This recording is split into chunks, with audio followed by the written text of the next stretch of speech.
sitting here on this lonely dock.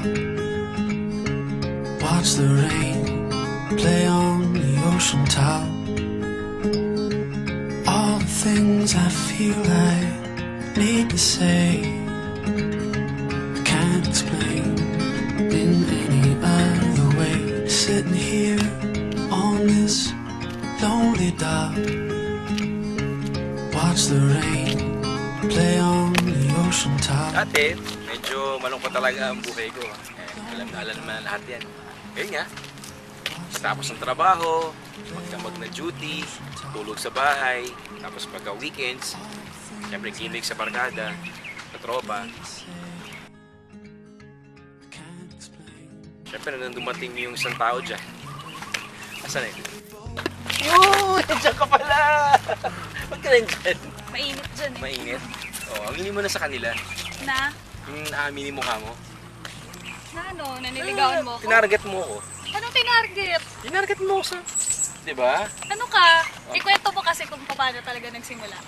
Magka-bashment kami sa UST High School. Hindi ko pinapansin talaga to. Ewan ko, ako lahat talaga na maganda napapansin ko eh. Ewan ko pa bakit di ko napapansin to. Akala mo naman gwapo ka nun. Paano nga ba tayo nagkakilala? Ay, ako na lang magkikwento. Sige, ako na muna. Lagi ka na nagsasalita sa TV. Schoolmates talaga kami ni Dolan noong high school. Pero, hindi kami magkakilala. Kilala ko lang na siya si Dolan Castro kasi Junior TV Patrol. Magandang hapon po, Pilipinas. Narito po ang mga detalye ng mga nangungunang balita. Pero ako, kilala niya kasi honor student ako. Matalino ako eh.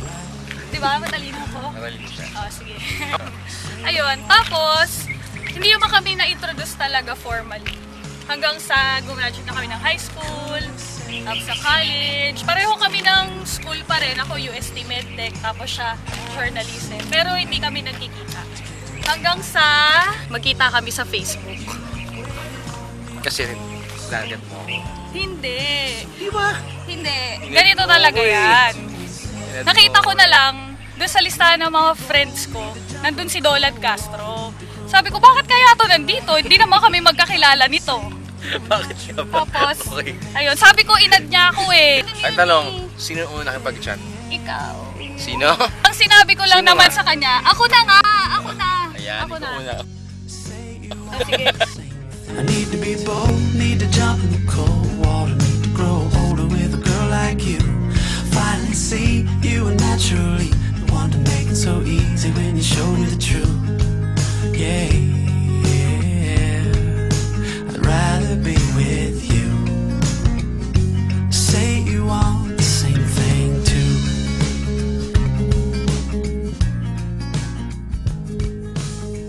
Now here's the sun come to dry the rain. First date namin sa Friday. Social yan eh. Friday? Talaga. Yun. Pero, Pero hindi na naulit. Isang beses lang. Saan Lagi kayo? na kami sa Paris. Tapos, after nung first date namin sa Fridays, nag-offer agad siya na ihatid ako sa bahay. Sa may kawayan. pumayag ka naman. Nung una hindi. Meron siyang Nung kotse una, ah. hindi. Meron siyang sariling kotse. Nagpahatid pa rin siya. Sabi ko may gusto sa akin to. Ano ba?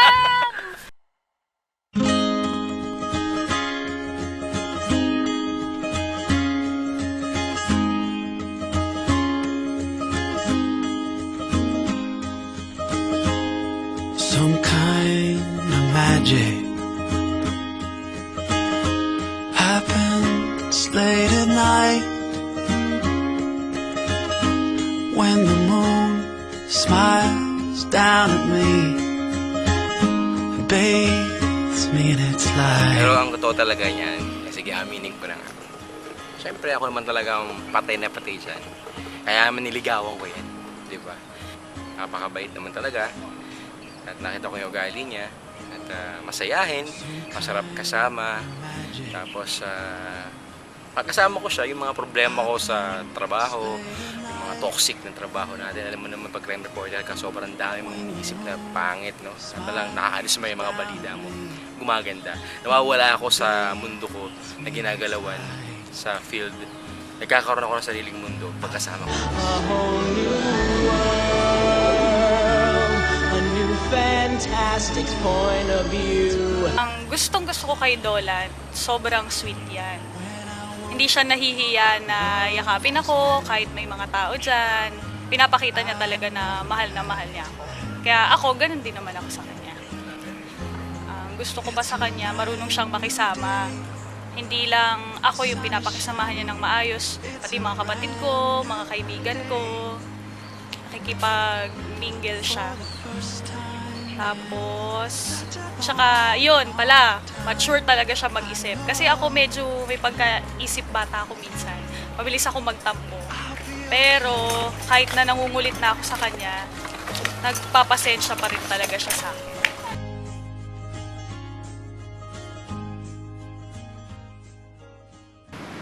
Nung time na yun kasi, ang sinagot ko kay Dolan, hindi pa ako ready. Pero 31 years old na ako noon hindi pa daw ready. Pero sabi ko sa kanya, masaya ako nakasama siya, naaliw ako pag magkasama kami, hindi ako nabobore. So sabi ko kung ngayon na, wala pa akong maibibigay na kapalit.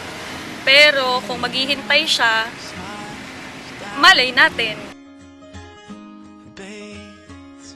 Bakit ka naghintay? Kasi mahal ko siya. Yan. Nararamdaman ko talaga na nandito, no? Na hindi katulad nung dito. Dun. Dito. Kasi ibang mundo talaga ako. Sa heaven ako.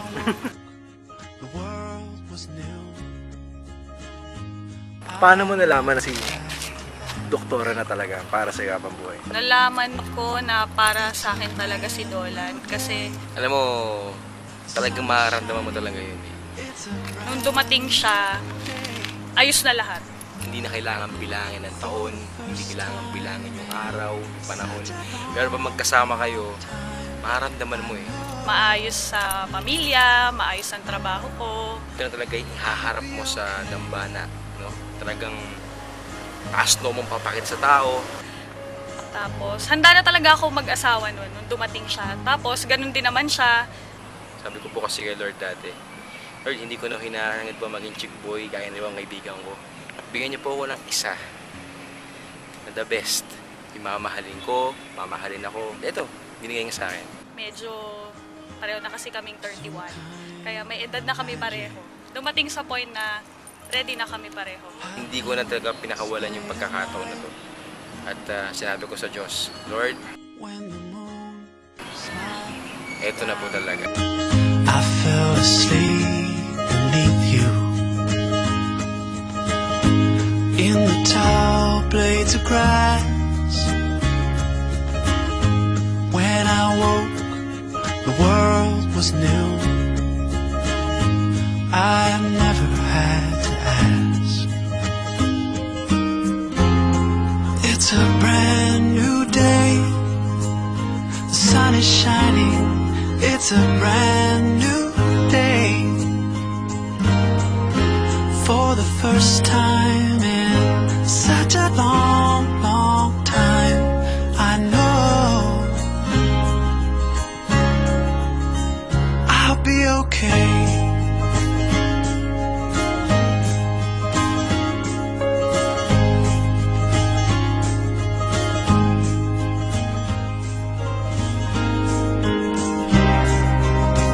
This cycle never ends.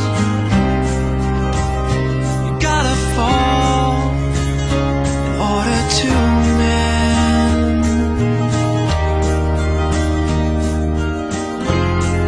It's a brand new day. It's a brand new day.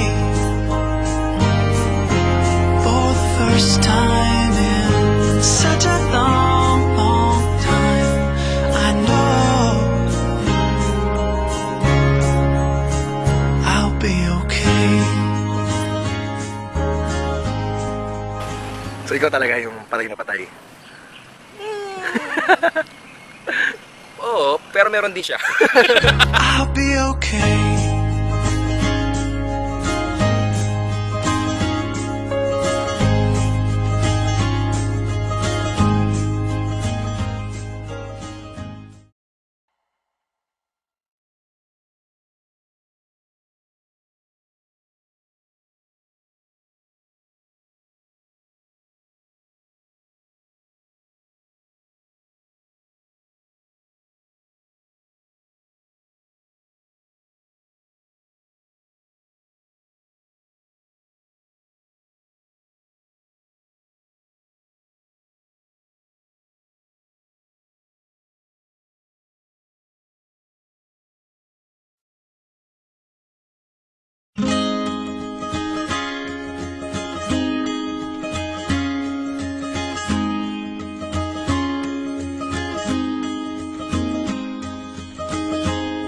Some kind of magic